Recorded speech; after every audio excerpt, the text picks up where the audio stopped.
ambitious sides challenging for the final Champions League spot. Shortly we'll see Bolton take on bottom club Sunderland, but first it's Arsenal versus Charlton. Observing events was Sol Campbell. The Arsenal defender is not too far away from a return to action. At Highbury was Tony Gubber. Flamini with the throw for Arsenal. Adebayor.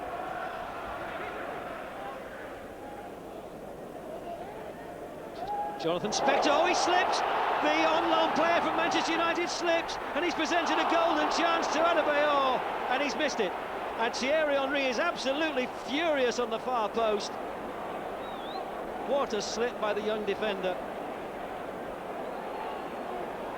Now, if he just looked across, Thierry Henry was arriving, and look at him beating the turf in disappointment.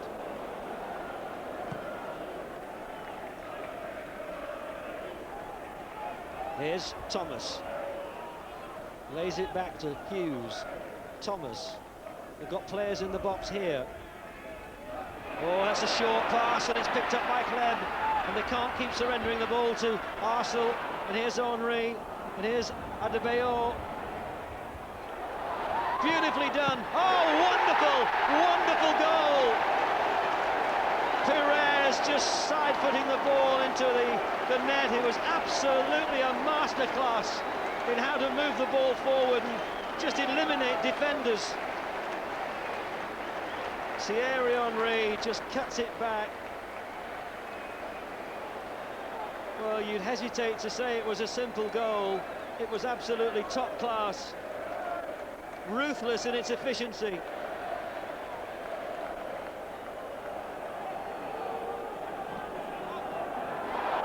Oh, they're appealing handball, but not given.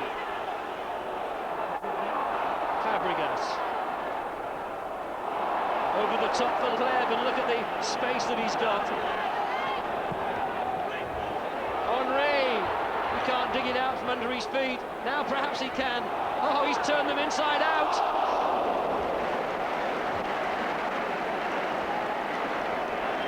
Arsenal may be down in 5th place in the Premiership, but they're a goal up.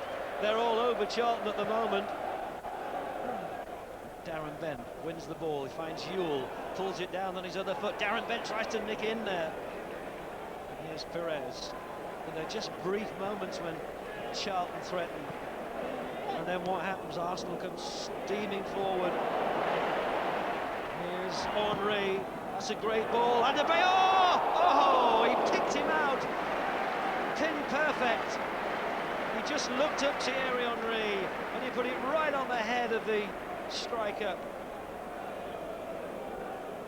And Charlton have been in the Premiership for the last 6 seasons. Their best finish was 7th. They do have a habit of drifting away towards the end of the season, though. Kleb lost the ball under his own feet. But here's Kleb again. Spector just trying to get rid of it to find Romadal, but Arsenal have stolen it. Perez, Henry. Here's Adebayor, he's got him behind them. What were Charlton's defenders thinking of? Thomas Myra sits on the floor and looks disgusted. Nicked in by Henry. Haridason failing to get it clear, he lost it under his own feet. And the new man just took it away from him. And those long legs turning it past Thomas Myra, and Arsenal are very comfortable at 2-0.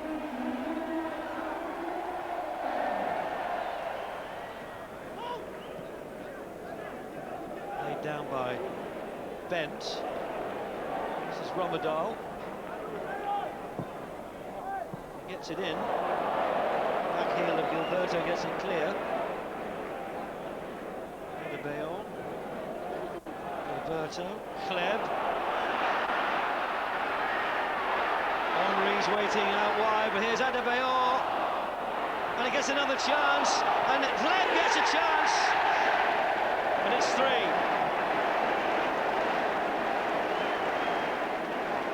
Alex Kleb gets the 3rd. as Charlton continue to be torn to pieces. The goal looked inevitable, but it was a while in coming. They had a couple of chances. Adebayor, first of all, with a shot that was blocked, then another one that was saved.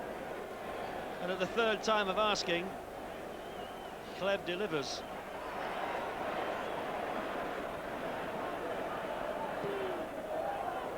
Spectre. Ewell, or Darren Bent. And we'll get to this.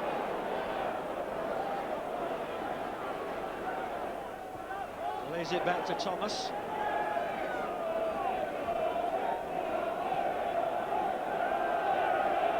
Spectre.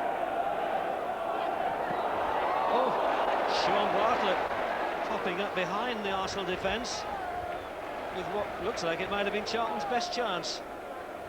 Got contact, not cleanly. Lehman with a fumbling save.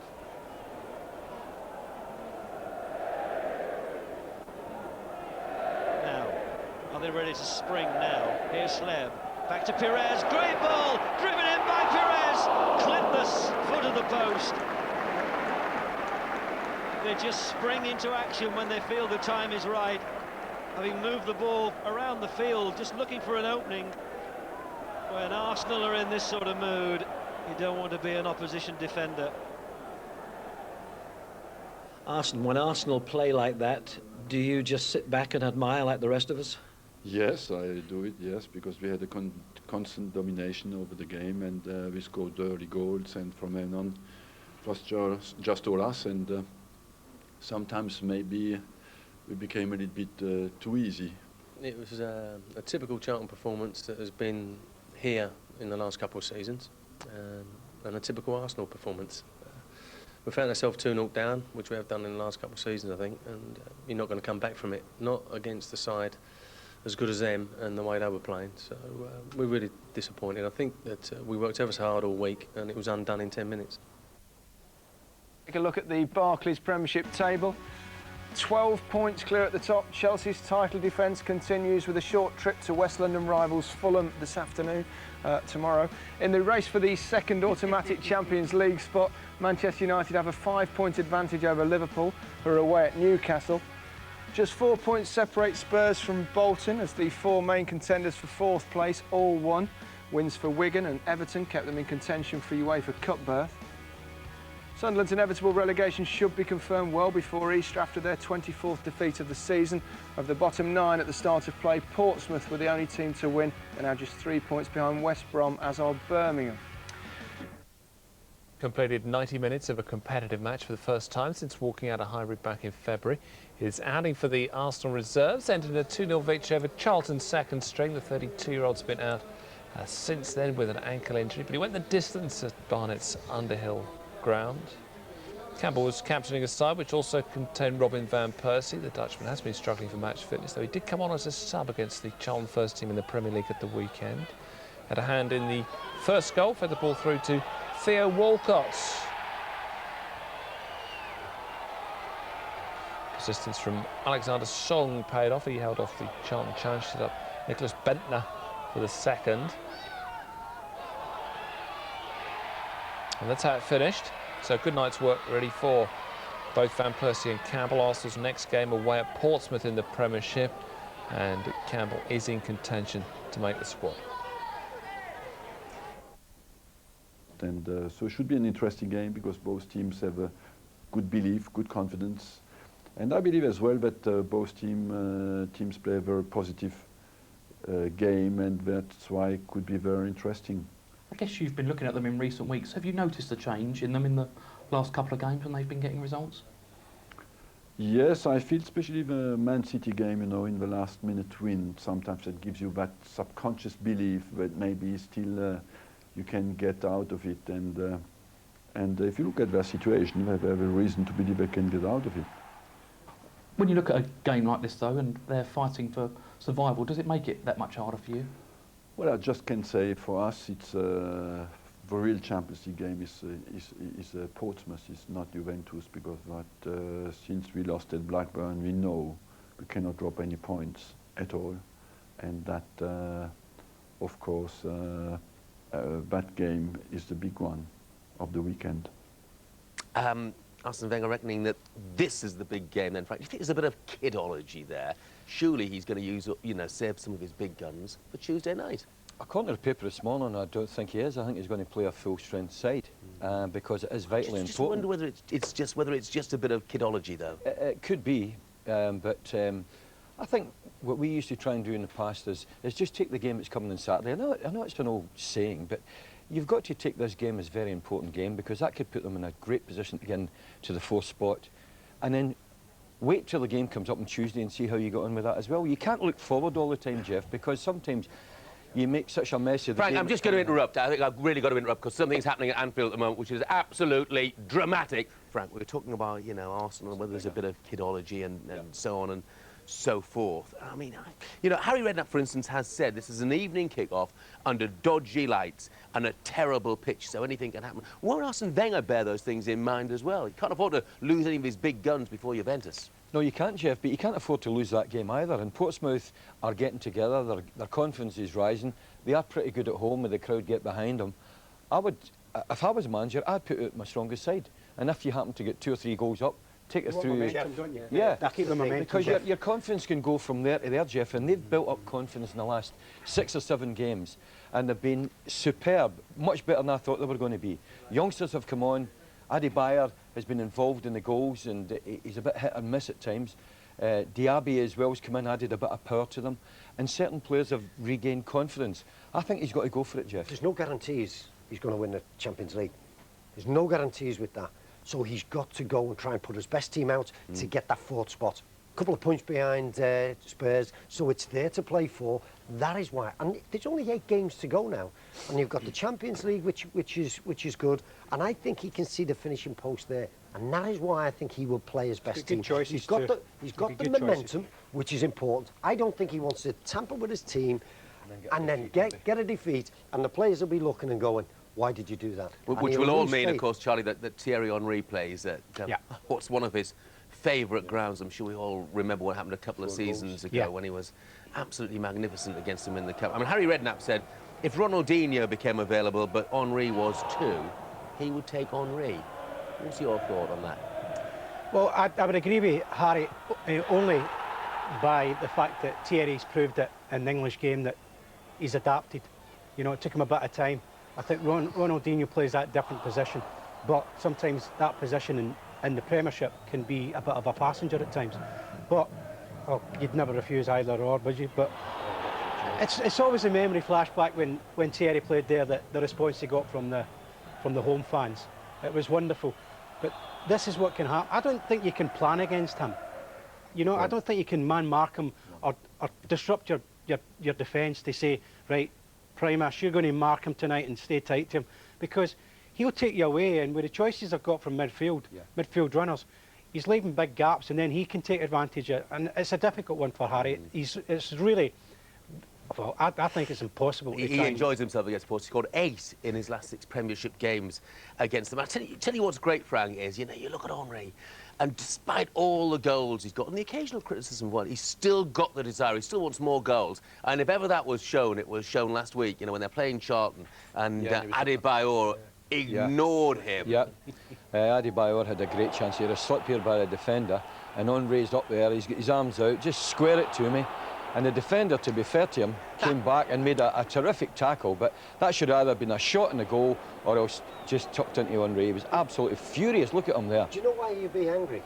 Because that guy sets up everybody else for goals. Because you've seen him lay on Perez's and everything. He creates so much for other people. That's why he'll have took the hump. And I think he has every right. I really do, because that is a nice tap-in for him. He has to score usually great goals and everything. That is a nice one for him. You'd have probably put that over the bar. Was it the fella who was should have crossed to? Adebayor? Well done, Frank. Yeah.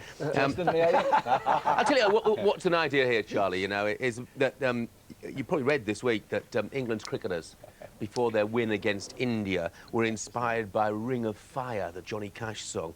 And the British Lions in '97, they used Wonderwall from Oasis as a bit of inspiration, and Andy Murray used Let's Get It Started by the Black Eyed Peas, and James Cracknell at the Olympic Games used Blood, Sugar, Sex and Magic. Oh, yeah. By the Red Hot Barley Sugar, Red Hot Barley Sugars.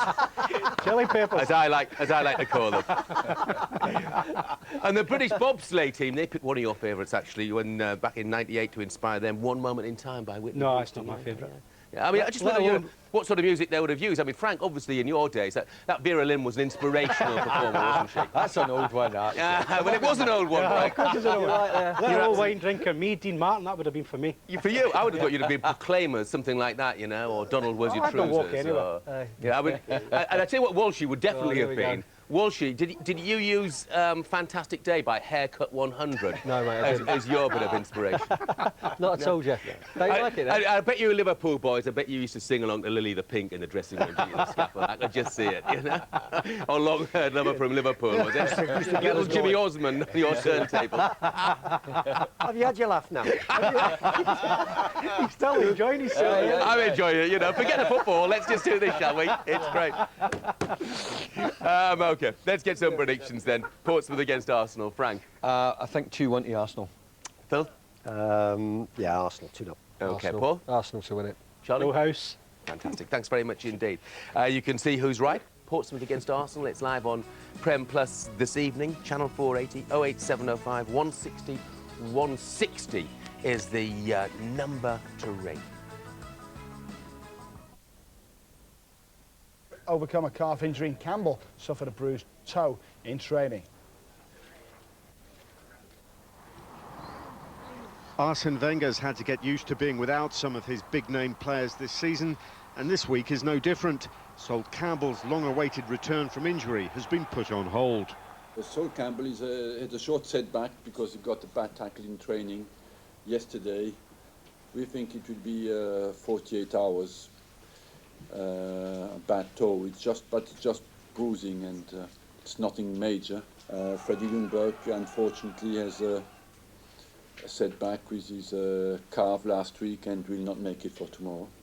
Returning to Highbury for the first time is former captain Patrick Vieira, now a key part of the Juventus midfield. It's always a pleasure to see him, but we'll try to keep him quiet, of course, but he has not a big influence on the game. It's down to us, but we're always happy to see Patrick when we can. Overall, he's a major force. He's at his full power at the age of 29, and he's still a major force as well in the French national team, who relies a lot on him. After the heroics of knocking out Real Madrid in the last round, Wenger's expecting another big response from his young team. After every round, you have a little bit more pressure, but I enjoy that. And I believe as well that my team has shown that they can cope with that, you know, because they love to play on the big stage, and they show that they are not inhibited. And that's a very good sign for young players. Wenger's quite happy that comparisons are being drawn between his side's Champions League progress and that of the winners Liverpool last year. They beat Juventus in the quarter-finals, and the players are hoping history will repeat itself. Nick Collins, Sky Sports.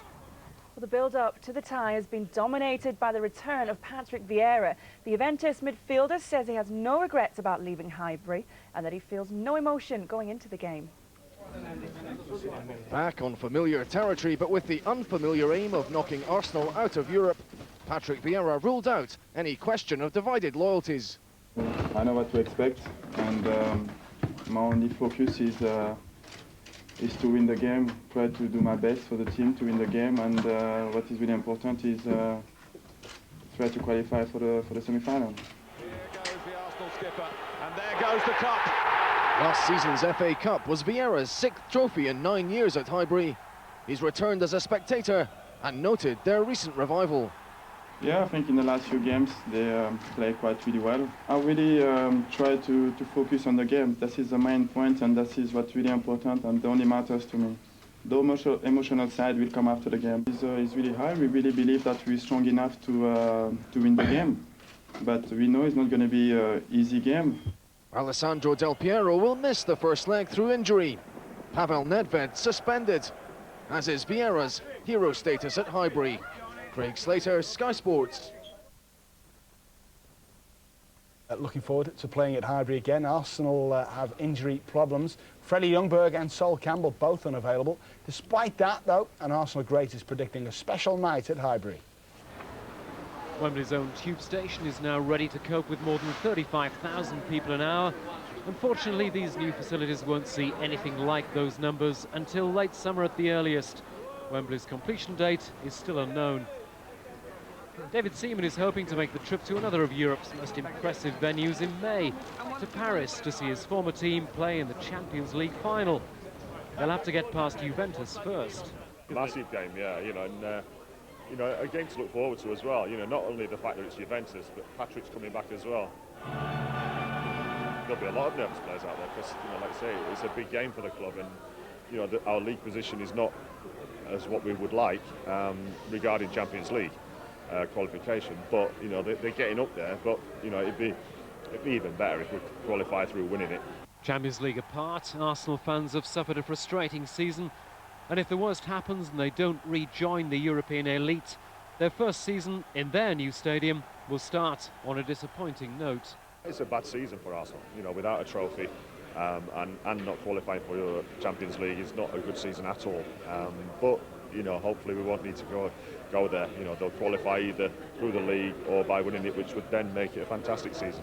David Seaman had a long and trophy-filled career with Arsenal.